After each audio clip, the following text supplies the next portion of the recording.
আসসালামু আলাইকুম। ইনশাআল্লাহ আশা করি সবাই ভালো আছেন। আলহামদুলিল্লাহ আমিও ভালো আছি। যে যেখান থেকে আমার ভিডিওটি দেখছেন সবাইকে অসংখ্য ধন্যবাদ ও সবার প্রতি ভালোবাসা রইল। আজকে ভিএফএস গ্লোবাল সিলেট ঢাকা এগুলো নিয়ে আপডেট দিব। আজকে অনেক পরিমাণ কালেকশন হয়েছে, অনেকে ভিসাও পেয়েছে, অনেকে রিজেক্ট হয়েছে। আর ইতালিতে নলস্তার ব্যাপারে কথা হবে, ভিএফএস গ্লোবাল অ্যাপয়েন্টমেন্টের বিষয়ে কথা হবে। এখন এগুলা বলা ছাড়া তো আমি আর কোনো কথা বলার কোনো স্কোপ দেখতেছি না। আর ইটালি সম্বন্ধে আজকে কথা হবে। আপনারা যারা নতুন আসবেন বা যারা নলস্তা জমা দিয়ে ভিসা পাইতেছেন, আপনারা দয়া করে ভিডিওটা দেখবেন।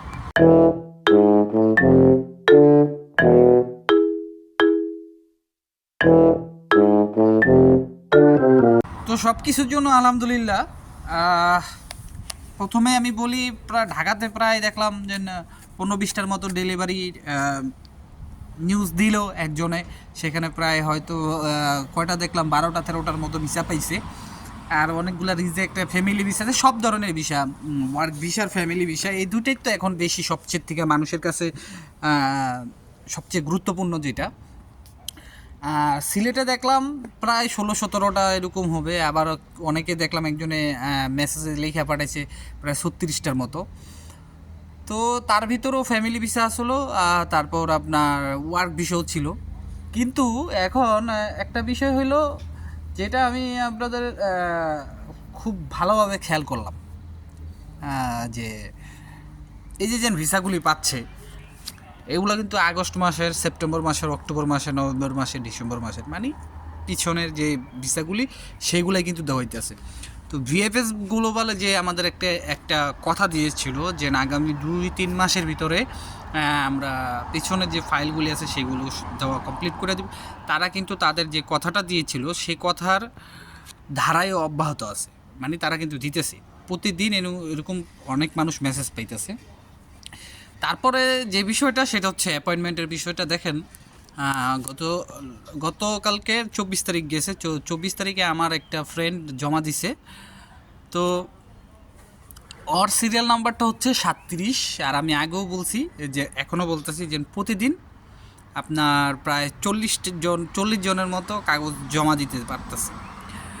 তো এখন এই 40 জন জমা দিছে এতদিন, যে অ্যাপয়েন্টমেন্ট স্লটটা কি তারা অনলাইনে ওপেন করছিল, তারপর থেকে কিন্তু 40 জন করে জমা দিতে পারতেছে। মানে আগামী গত জানুয়ারি থেকে এরকম সিস্টেমটা চলতেছে, ফেব্রুয়ারি থেকে মনে হয়, জানুয়ারি ফেব্রুয়ারি আই থিঙ্ক। তো এখন তো অ্যাপয়েন্টমেন্টের যে নিয়মটা করছে সেটা ভিএফএস গ্লোবাল, আপনারা সবাই জানেন, মেইলের মাধ্যমে। এখন আমরা অনেকেই মেইল করছি, অনেকে মেইলের রিপ্লে পাইছে, অনেকে মেইলের রিপ্লে পাই নাই। তো আমরা অনেকে মেলে রিপ্লে পাই নাই। এখন আমাদের কি করণীয়? আমরা অনেকেই অ্যাপয়েন্টমেন্ট পাই নাই, বা কয়জনকে কাদেরকে অ্যাপয়েন্টমেন্ট দেওয়া হবে এই বিষয়ে কিন্তু আমাদের জানার একটা আগ্রহ আছে। তো যদি আমি এই দিক দিয়ে আপনাদের বলতে যাই, তাহলে আমি যতটুকু বুঝতেছি বা যতটুকু খেয়াল করলাম, সে 40 জন করে জমা নিবে।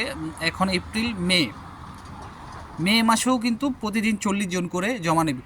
তাহলে হয়তো ভিএফএস গ্লোবাল থেকে আপনার প্রতিদিন 40 জনকে আপনার ডেট অনুযায়ী, যেমন 1 তারিখে 40 জনের জন্য, 2 তারিখের জন্য 40 জনের জন্য, এরকম করে আপনার 40 জনকে মেইল পাঠাচ্ছে তারা, মানে একদিনের জন্য। তো সেই ক্ষেত্রে কিন্তু তারা কি করতেছে, আর যতটুকু দেখবেন এটা কিন্তু ভিএফএস গ্লোবাল থেকেই মেইলটা পাঠানো হইতেছে। এটা কিন্তু ইতালি অ্যাম্বাসির ওয়েবসাইট না, এটা কিন্তু ভিএফএস গ্লোবাল থেকেই মেইলটা করা হইতেছে। তো যতটুকু দেখলাম বা বুঝলাম, যে আপনার লিগ্যাল নুলস্তাগুলি পাচ্ছে, আমি যতটুকু মনে করি, কিন্তু অনেকে যারা লিগ্যাল আছে তারাও কিন্তু পাচ্ছে না।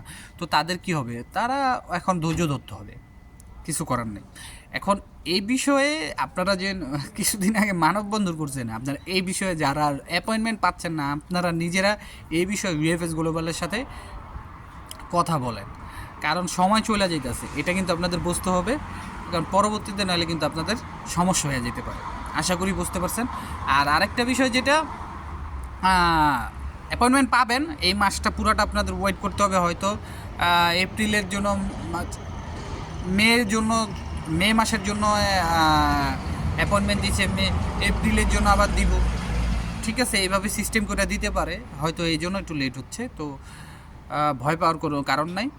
আর বড় কথা হচ্ছে এখন যারা ভিসা পাচ্ছেন, ইতালির অবস্থা অতটাও ভালো না। এখন আবার নতুন নিয়ম করছে ভ্যানিসে, আপনি ভ্যানিসে বাসের থেকে নামার পরে ভ্যানিসে ঢুকতে হলে 5 টাকা করে টিকিট কাটতে হবে, 5 ইউরো, বাংলাদেশের 700 টাকা করে টিকিট কাটতে হবে। যাদের আমাদের ধরেন কাজ নাই, আমরা ভ্যানিসে যাবো কাজ খুঁজতে, আমাদেরও 5 টাকা দিয়ে টিকিট কাটতে হবে, কিন্তু যাদের রেসিডেন্ট আছে তাদের লাগবে না। আশা করি বুঝতে পারছেন। কিন্তু ভ্যানিসে কাজ নাই, এটা কাদের জন্য? যাদের মামা চাচা নাই, যাদের আত্মীয় স্বজন নাই, বন্ধু বান্ধব নাই। ভ্যানিস কি পুরো ইটালিতে তাদের জন্য কাজ নাই, খুব কষ্ট হবে তাদের কাজ খুঁজে পাওয়াতে। আবার আপনি মামা চাচা আছে, আপনি ভাষা জানেন না, কাগজ নাই, কাগজ ছাড়ে আপনার কাজ হয়ে যাবে, কোনো ব্যাপার না, 2 লাখ টাকা বেতন আপনার কাজ হয়ে যাবে।